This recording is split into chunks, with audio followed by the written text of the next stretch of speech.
Hey guys, Ryan here, and today I'm going to bring you a replay in the Badger.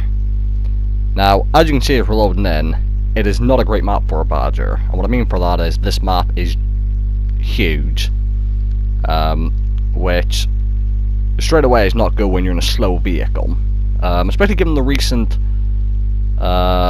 situation where for some reason there seems to be a lot more base captures going on. Might be due to long haul, I'm not too sure, but it kind of means that you're in this position where you're in these slow tanks where you don't want to move too far away from base. Because on the same day I recorded this video, literally about 6 games before or after this game, I can't quite remember, I picked the E3 and got the same map, and it's just, you're going to see throughout this game the problems the mobility causes. So, I'm going to go down the one line here, because it gives me kind of... It's usually a good place to go if you want some fighting, and as well as I can get back to base if need be. But sometimes on this map, if I'm in a medium or a fast or heavy, I do like to run towards the kind of center of the map where the there's a little riverbed, almost even like a pond more no else, in the center. You can kind of drop down into. I usually like to go sit there, but in this tank I'm far too slow. So I also noticed this game in regards of matchmaking is they do have a T92, which is always worrying, especially in your slower vehicles. And overall this map, I'm not the biggest fan of it, but at least if I'm going to be on this map, I would much rather prefer there being a medium tank, and preferably one with gun depression. So something like an M48 Patton, a Centurion Action 10, something along those lines are excellent tanks for this map. So as you can see, there's enemy Centurion Action 10 up ahead. Now, as you can see by the map, I've got a few teammates on this map, including the ship barn at the back. Now, enemy light tank gets spotted, and I do actually manage to get a nice shot into him at the start. I bounced 390 Alpha, and it was an APCR cell, so I'm assuming it's one of the tier 10 mediums. Now, it's not the Action 10 or the Batch, actually they're spotted, so I'm assuming it's a, as you can just see there, Leopard 1. Now, I cannot see him, which is a bit of an issue. The machine tries crossing over, and I do pick him up. And the E5 was about to cross over and decides against it. I could get penned through the front by a 200 LT with a standard round, which is 230 pen, which is quite impressive. The lower plate of this thing is actually sometimes quite trolly, as I bounce off the lower plate of the E5. And you see I'm just going to stay in this position, hold down, I've got enemies in front of me, and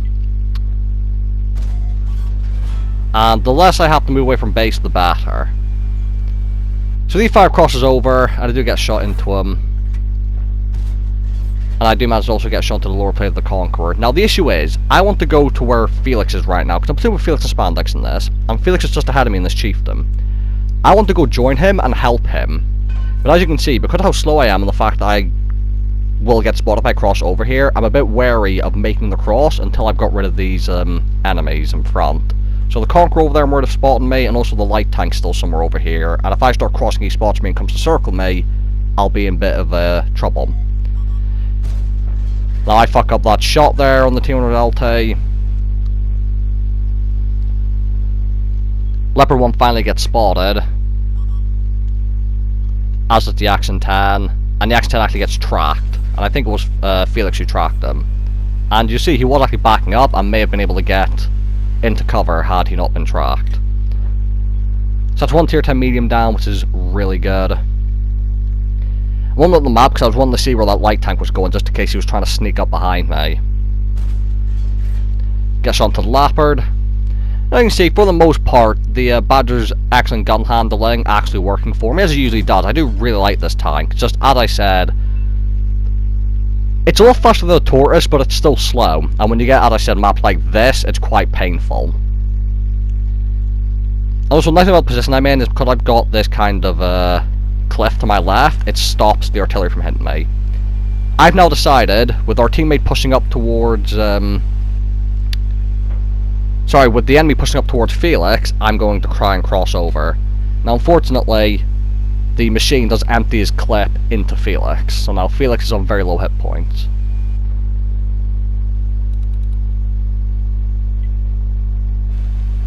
Spandex picks up the machine that clipped out Felix, and now I'm on my way over.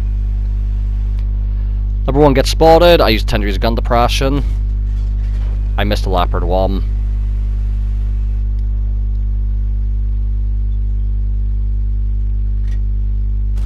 See, he's not showing much of his tank at the moment.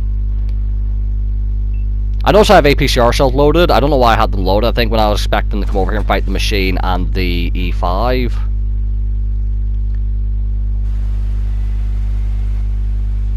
And basically, as I push forward, I see that the direction towards our base is relatively empty. And it's just like constant, as our teammate gets already there for over 1100, constant worry about the base. And as you can see, there was 200 LT behind us. So I've loaded the standard round, and obviously I do get one nice pen at the side of him and track him. He uses his repair kit. He messes up as he's driving away, but thankfully for him, he's in a Russian light tank, so your mistakes aren't quite as detrimental as if you make the same mistake in any other nation's light tank. Now, I want to get rid of the light tank first, so you have a look for the Leopard and decide to ignore him. Get 200 LT. Now, I took a big risk coming for 200 LT because now artillery can hit me. So you see, I'm trying to back up, fire a blind shot towards the Leopard, and he fires one back at me and manages to pen me. Now I'm unspotted and hopefully already safe. Now, another issue of this game is, the enemy team still have a Death Star, and from what I know so far, he's never been spotted. So, that is not good news for me. Now, the Badger takes test shells fairly well, and by that I mean as well as you can do for any tank in the game, because it's a Hess shell.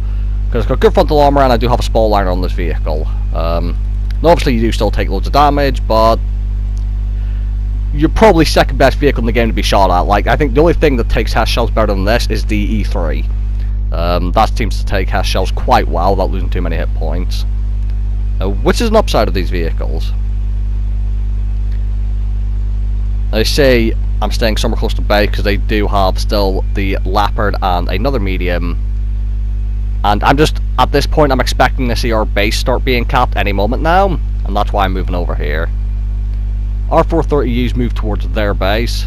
I'm actually hoping he'll be able to see the artillery. Now, important context as we're coming over here is that as Felix is moving in, he gets spotted. Now, that leads me to believe there's a hill towards center map just in front of me to the left, where you quite often see TDs go. I'm starting to think maybe the Death Star's up there if Felix got spotted, but at the same time, our 430U spots the enemy artillery, and now at this point I'm thinking, okay, so the enemy artillery's going to die.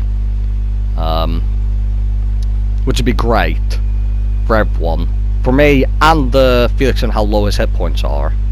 Now, I decide to move away from base, the reason being our team's pushing in. Our 430U's over there, Felix is here, so I just got to go with them.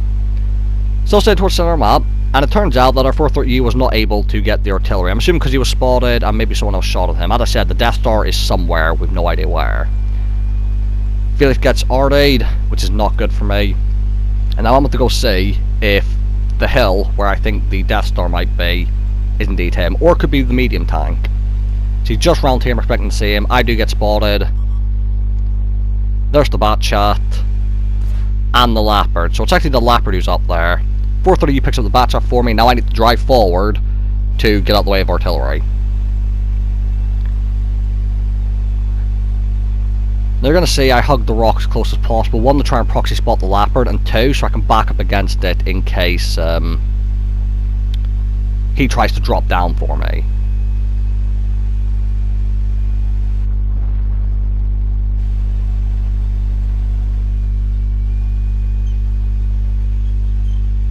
Now see, I'm just worried he's going to come behind me, so I'm backing up so that I can quickly turn either to the left or to the right, depending on what's needed. Our 430U gets taken out by a Death Star. That tells me there is a hill right at the back of the map near their spawn that, as Felix has pinged, that's now where I'm thinking the Death Star is, and where I'm thinking he has to be. Now, Leopard gets spotted. He's on 75 hit points. I have APCR loaded because it's quite a close game. Now this little player seems to know what he's doing, as he's not just rushing in. Now, you see, I'm trying to back up and I'm keeping an eye on this hill that I'm on, because I'm trying to keep an angle where artillery won't be able to hit me. Turns out I don't need to worry about that, the artillery is right behind me, so I now have to drive forward. So I don't even look, I just start driving forwards until I get in front of this rock, and now I can back up to it. Now look how many hit points he's got. I'm keeping my armor pointed towards the leopard, and I load hash, because I can kill the leopard with the hash and it increases my chances of one-shotting the T-92, as I would have to high roll with an AP round to kill him. Everyone pops out, I auto-lock him, Hess cell does the job. And now, I'm just going to have to take the shot from the T-92 because I can't afford to wait here and wait for him to make a mistake, because it's been a while, and in my head, the Death Star is on his way over here, so I just need to kill this T-92 as quick as possible. I've got the spall liner, so I only take about, I don't know, 800 damage plus. And I'll look back to APCR, and what I'm doing is I'm waiting until I'm unspotted, and then I'm going to climb up this hill to see if I can spot the Death Star, because I should have better camo than him, so I'm hoping I'll be able to spot him. Turns out he's here, he's also on full health, so I just pray to RNG that I survived the shot. Not only do I survive, he actually does 0 damage because he hits my gun. And now, Badger DPM, I can just start going through him. So, I was actually just hoping that my spotlighter would protect me, and it turns out that I didn't need to, so the RNG was heavily on my side this game. Now, because the Death Star hadn't been spotted the entire game, he still had a repair kit. Now, I'm going to start turning for him. If need be, I can drive forward if he's going to beat me on the traverse, but thankfully with the crew skills I've got, I do manage to get the traverse in time and finish him off. So I got super lucky at the end there, and in terms of the artillery, the spall liner coming up trumps. And that was quite a tense game for me, and a very good game for me, because it was quite a boring one to begin with. I hated seeing that map. 7,000 damage for the high caliber, 1,300 assistance, 3,500 blocked and 6 kills, so top gun, steel wall, high caliber, and 24,000 credits profit. Enemy Death Star did a great job, which makes sense so he didn't get spotted till right at the end. And just overall, I think a pretty well played game, considering the constant worry I had of being capped out on a large map. I'm just got to be aware of that in these slower vehicles. So thank you guys for watching, hope you guys enjoyed the video, and I'll see you all in the next one.